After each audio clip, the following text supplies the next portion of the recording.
মধ্যপ্রাচ্যে চলমান Iran Israel সংঘাত যখন আন্তর্জাতিক অঙ্গনে উত্তাপ ছড়াচ্ছে, তখন সংস্কৃতি ও সিনেমার মঞ্চে দুই দেশের অবস্থান ভিন্ন মাত্রায় মূল্যায়িত হচ্ছে।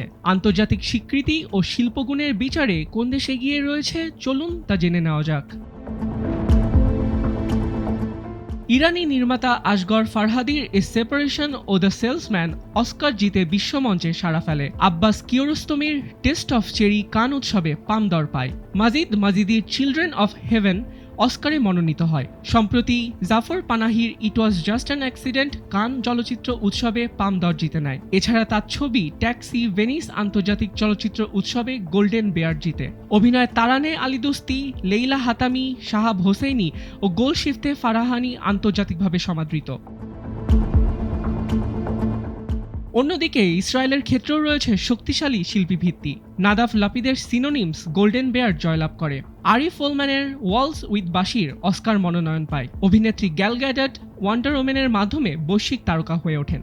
পাশাপাশি নওমি রাপাস হলিউড প্রযোজনায় অভিনয় করে আন্তর্জাতিক পরিচিতি পেয়েছেন এবং লিওর আশকেনাজি ইউরোপীয় চলচ্চিত্রের এক সমাদৃত নাম।